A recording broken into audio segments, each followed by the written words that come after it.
Hello, my brothers and sisters, welcome back. First off, a big thank you to everyone who has subscribed since my last video. So, from that last video, I got someone who thought of this clip after watching my video. What you just said is one of the most insanely idiotic things I have ever heard. At no point in your rambling, incoherent response were you even close to anything that could be considered a rational thought. Everyone in this room is now dumber for having listened to it. I award you no points, and may God have mercy on your soul. As great as an insult as this is, it doesn't work, and the reason is it's way too vague. You could apply this to anything. So I asked the fellow to specify his criticisms of my video, and now we will look at them. I have decided to stick to a script and avoid going on a ramble of random thoughts. 1. In your original video, you accused the moderator of being biased, and then said that they should have gotten a moderator who was biased to your side. I would have given you an exact quote, but you removed that part of the video after Sean commented in the notes.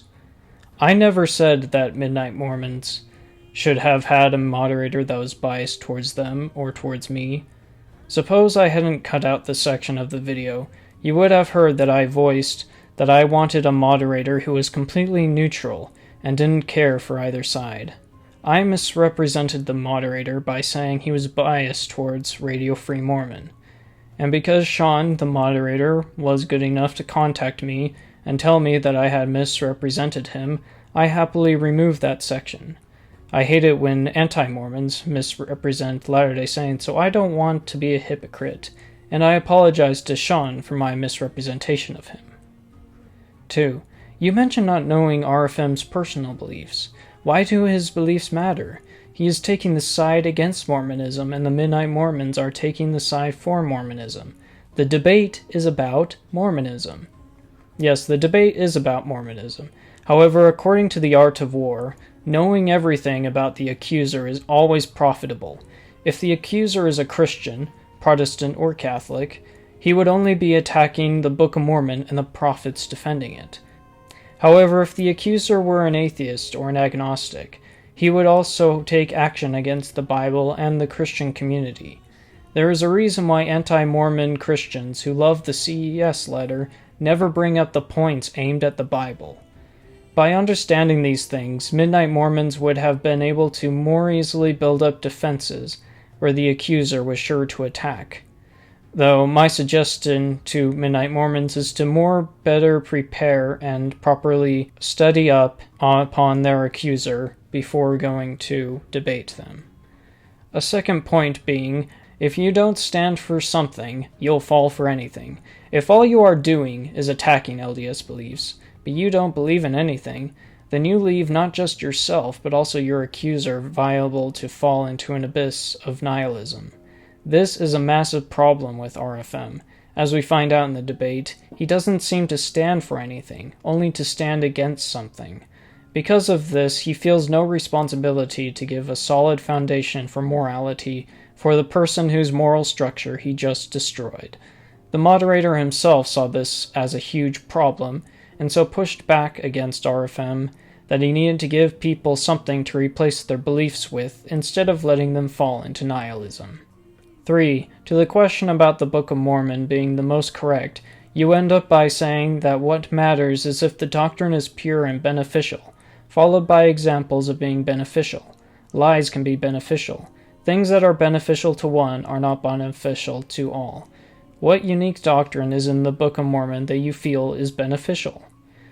It is correct to say that some beneficial things to one person are not helpful to all. It is useful for a person with working legs to use the stairs, but not much for one who is in a wheelchair. However, I am inclined to believe that there are indeed things that are beneficial to all, like oxygen and water. I think that the concepts taught in the Book of Mormon are advantageous to all. What unique doctrine in the Book of Mormon do I believe is beneficial to all? I feel the need to mention Alma 7:11, which reads, "And he shall go forth suffering pains and afflictions and temptations of every kind, and this that the word might be fulfilled which saith, He will take upon him the pains and the sicknesses of his people. The Bible emphasizes how the atonement purifies us from sin, but the Book of Mormon takes it a mile further by saying that as a part of the atonement, Jesus felt everything that we ever felt. By this we know that he has infinite empathy for us to feel our pains, sicknesses, and hardships of all kinds. Everyone wants someone who understands them, so that their burdens feel lighter, and Jesus is this someone for everyone. 4. The false narrative the Church has told in regards to the translation of the Book of Mormon. Your response is, who cares? You obviously missed the point. The point is not about how the Book of Mormon was translated. The point is, why did the Church tell/push a narrative they knew to be false? If they lied about that, what else are they lying about? Everyone hates it when they feel lied to. It means they can't be fully trusted. It makes one wonder what else they are being lied to about, and they feel they cannot trust anyone. Did the Church push a false narrative about the translation of the Book of Mormon? I am inclined to believe they did not. What would be the purpose of lying about the translation process? To make the Church seem less weird? I doubt it. We are already seen as the weirdos with our beliefs that differ significantly compared to most Christians. And did I forget to mention our temple ceremonies, which are very weird? Or perhaps it was the Church who wanted to distance itself from Joseph's treasure-digging days. But there is a significant lack of anything to support this proposition. But what about this quote by Joseph Fielding Smith in regards to Joseph Smith's personal seer stone, compared to the Nephite interpreters? It hardly seems reasonable to suppose that the prophet would substitute anything evidently inferior under these circumstances. While looking at the full context of this statement, it would have appeared that Joseph Fielding Smith didn't fully realize how much Joseph Smith used his personal seer stone, and was stating his opinion that he thought Joseph Smith should have used the Nephite interpreters. At the same time, Joseph Smith himself seemed to believe that the Nephite interpreters were superior to his personal seer stone. Joseph Fielding Smith appears to admit that Joseph Smith using his personal seer stone more often may have been so. So why did Joseph Smith use his personal seer stone more often than the superior Nephite interpreters? I guess it's because that's just what he was most comfortable with, that being his personal seer stone. And now if there are faults, they are the mistakes of men. Wherefore condemn not the things of God, that ye may be found spotless at the judgment seat of Christ. 4a. You also say it just wasn't important people knew about the seer stone. How so? The Church felt it was important enough to tell a faith-building narrative of how the Book of Mormon came to be. Why leave out the most important part/key to the whole thing? To say it doesn't matter and who cares is ridiculous in my opinion. It may seem ridiculous to you, but not to me. I don't think how Joseph Smith translated the Book of Mormon was the key to the whole thing.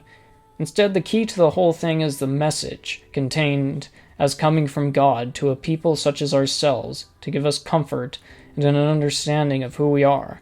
The key is, as written in the opening of the book, to the convincing of the Jew and Gentile that Jesus is the Christ, the eternal God, manifesting himself unto all nations. Consider the technological wonder of a computer or smartphone before you. Unless you are really into building computers, do you care how the engineers made it? Most likely not too much. You care more about how you can use it to access billions of different kinds of media. 4b. Ether 12 is about how we are made broken and require faith to be made whole. Most people don't want to hear that. I don't know who these most people are. Perhaps you are referring to yourself most of all. You may not like what Ether 12 teaches, but it is fundamental to our existence. You may not like how you are made broken and require faith to be made whole, but that is the thing in itself. It is a universal law. All I see are broken humans who are simply living day to day to improve themselves. However, they have no empirical evidence that they will end up where they want to go. They may have a heart attack or a stroke halfway, so they have no other choice but to rely on faith. And faith it is that Soren Kierkegaard suggests we become knights of faith, fully committed to the idea that faith is all we can rely on. 5. At the 9:15 mark, you said the prophets were there to say we saw Jesus. What do you mean by saw Jesus? Face to face as a man to another? With spiritual eyes? Do you really believe that they have seen Jesus? When the apostles gathered, after Jesus' ascension in the New Testament, they knew the quorum couldn't just be the 11 of them. So they decided to draw lots and prayed to see who would become a new apostle, and they selected Matthias. And the definition they give of an apostle is one ordained to be a witness with us of his, Christ's, resurrection. So logically we should assume that if the leaders of the Church of Jesus Christ of Latter-day Saints are to call themselves apostles, then that means they saw the resurrected Christ along with being ordained as apostles. Many apostles describe seeing Christ in many different ways, some through dreams. For others, like Lorenzo Snow, it was very physical. He literally saw Christ standing before him in the temple. But all these apostles saw his face and spoke with him in whichever way. I'll leave a link to some of their accounts below. Do I believe these accounts? I suppose I do. For the most part, it seems to believing in the Book of Mormon as a testament of Jesus Christ coming from the testimony of those witnesses. I find it particularly strange that even the excommunicated witnesses who never returned and frequently ended up hating Joseph Smith never retracted their testimonies of seeing the gold plates, instead of ratting Smith out as a fraud.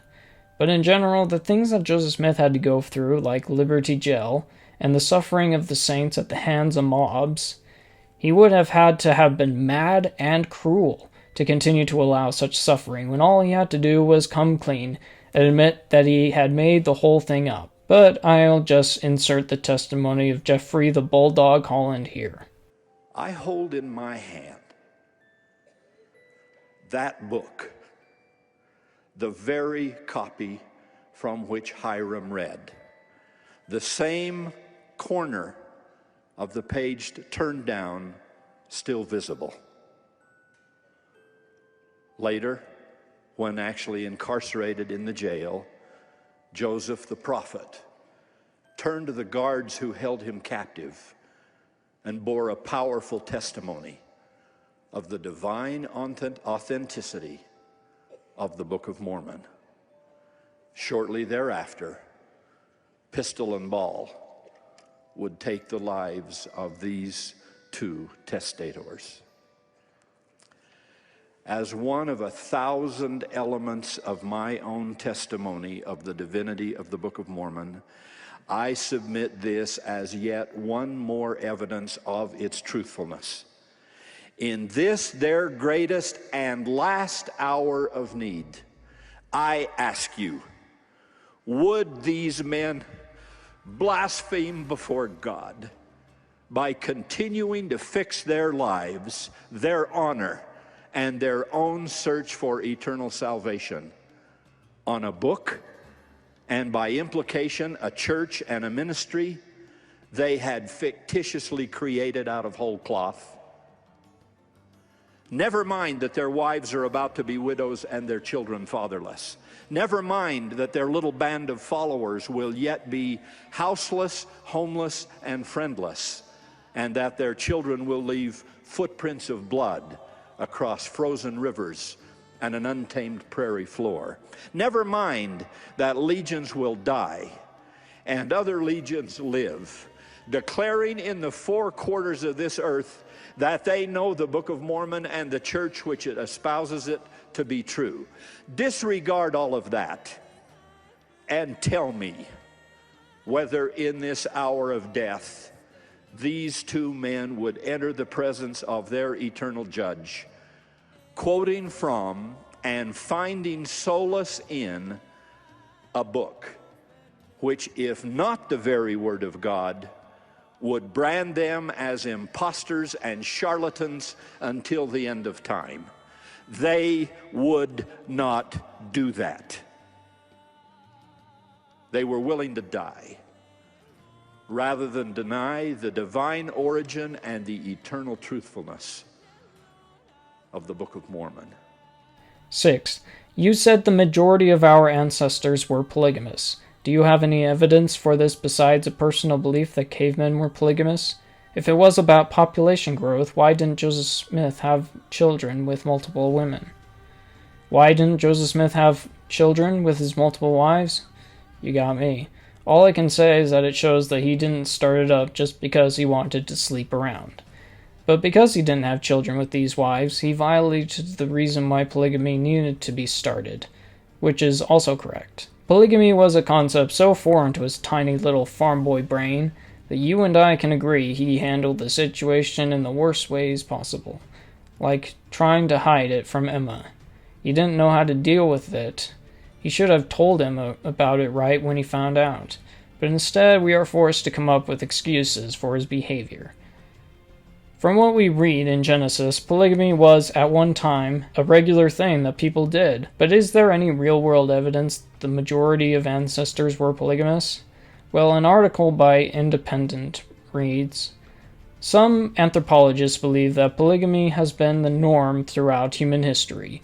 In 2003, New Scientist magazine suggested that until 10,000 years ago, most children had been sired by comparatively few men. Variations in DNA, it said, show that the distribution of X chromosomes suggested that a few men seem to have had greater input into the gene pool than the rest. By contrast, most women seem to get to pass on their genes." And another study concludes, "For almost all of written human history, the vast majority of humans lived in polygamous societies." But I'll let you do with the information what you will. 7. You asked why all the Mason hate. RFM was pointing out that Joseph Smith copied the rituals, and Mormons denied they copied their rituals for a long time. You created a straw man and answered a concern that was never asked. Maybe you're right. Maybe this was a straw man. I'll admit that RFM never said anything like, "I hate Masons," or "Masonry is evil." But I think the critical thing is Joseph Smith very well may have taken inspiration from the Masons when creating the endowment ceremony. However, the fact that we can trace these temple rituals back to ancient times, videos linked in the description, tells me some truth about the rumor that Masons got their practices from Solomon's temple. 8.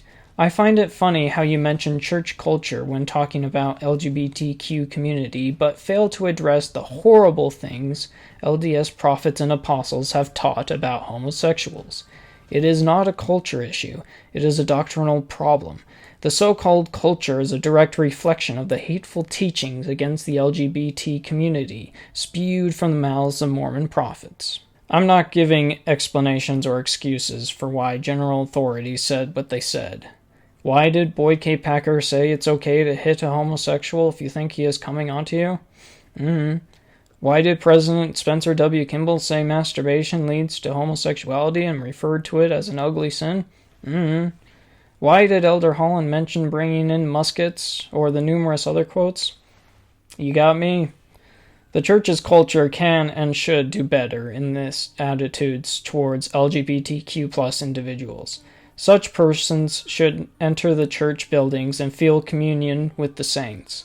These individuals should feel safe enough to get up in front of the pulpit on Fast Sunday and express their feelings.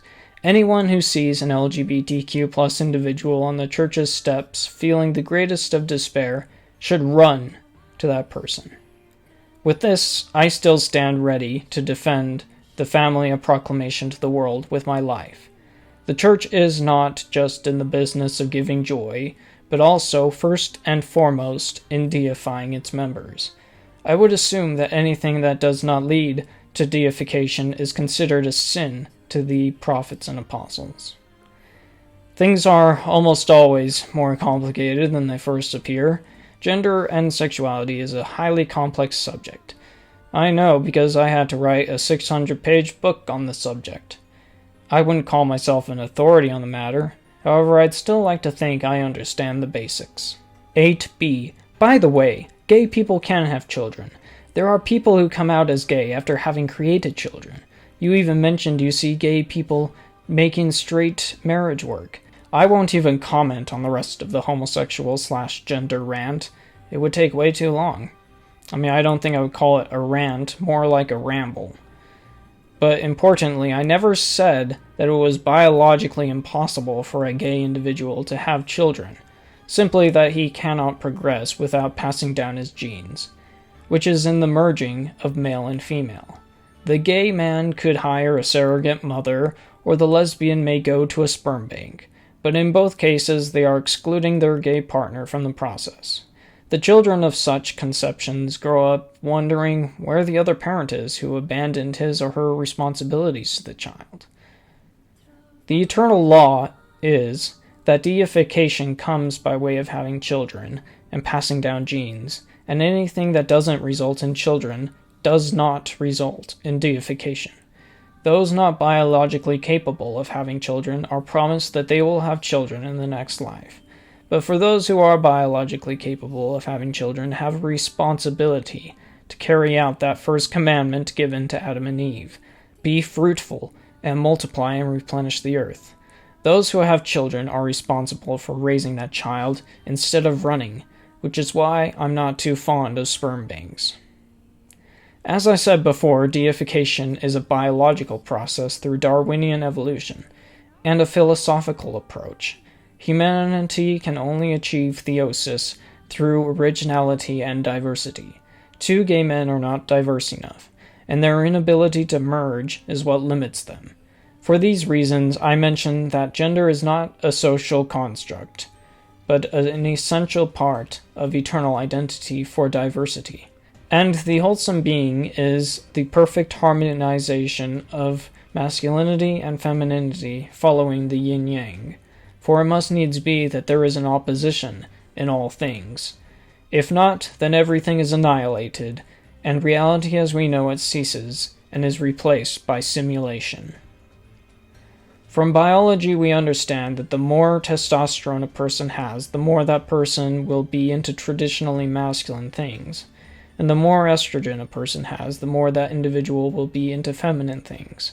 Each gender possesses something that the other lacks, something that they are stronger at, as demonstrated by the gender equality paradox and Simon Baron-Cohen of Trinity College.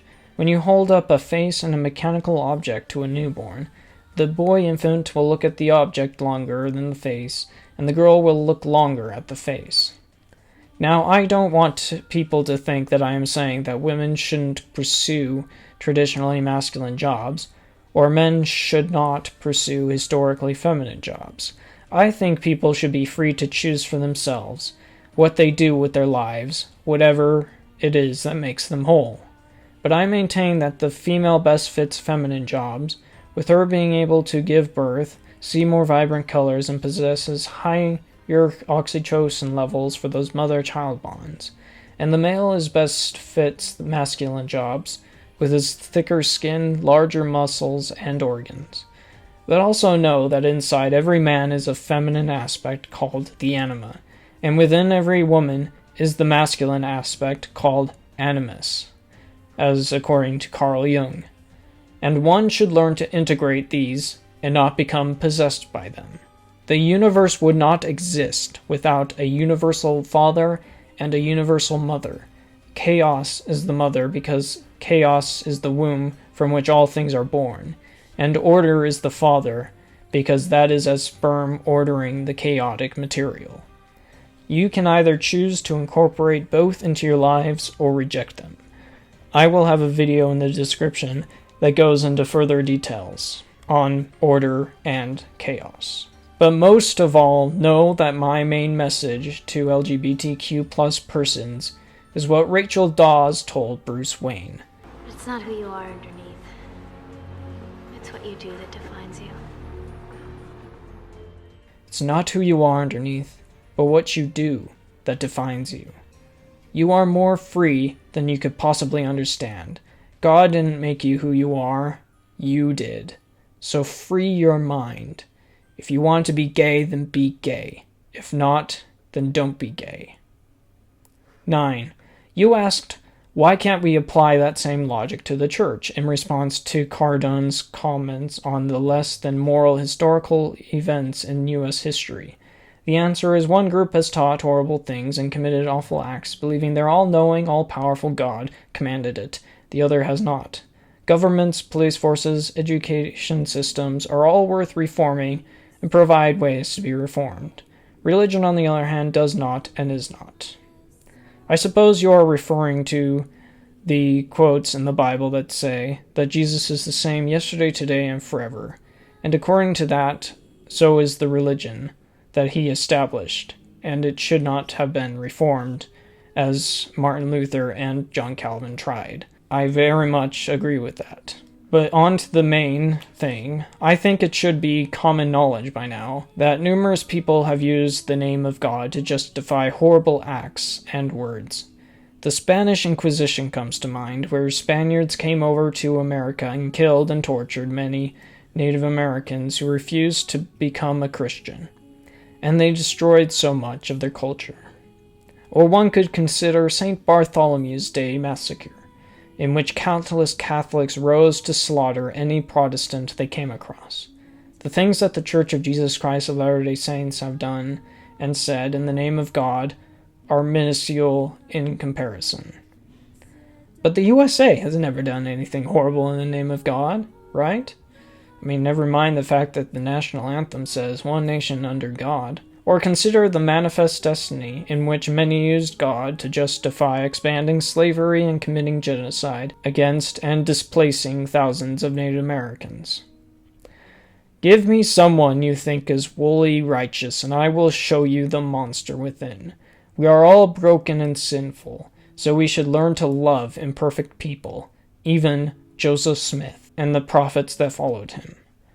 Or we can learn to accept that everyone is equally horrible and evil compared to God. Verily, if you cannot love the broken and imperfect person, who can you love? 10. Was this debate productive? What do you think RFM should have taken home and applied to his life? What should have the Midnight Mormons have taken home and applied? Personally, I don't think this is required for a good debate, nor should it be. But I would like to know your answers. Well, for one thing, I think Midnight Mormons should apologize for retweeting the meme of John DeLynn getting his head bashed in with a baseball bat. But very well, as well, Radio Free Mormon should apologize for joking about filming a porn star in the temple. Both jokes are not funny, and nothing of the like should be joked about again. But how do we make this debate more productive? As I said, each should take home one thing from the other. A helpful tactic from the art of war is to win the war before any blood can be shed. Debates should be ferocious, yes, not a safe space, each side putting forth their strongest arguments, but at the end of the day, both sides should leave feeling like they had gained something in the debate instead of going the same person as what came before. The two sides ought to leave feeling a greater connection to the other side, instead of feeling self-righteous and refusing to learn anything from the other side. My favorite rule from Jordan Peterson's 12 Rules for Life is Rule 7. Set your ego aside, listen actively, and assume that the person you are listening to might know something you don't. I don't want to be such a person who believes that I am going to heaven, and everyone else who thinks differently will be tortured in hell forever, while Jesus gives me a personal tour of the afflicted.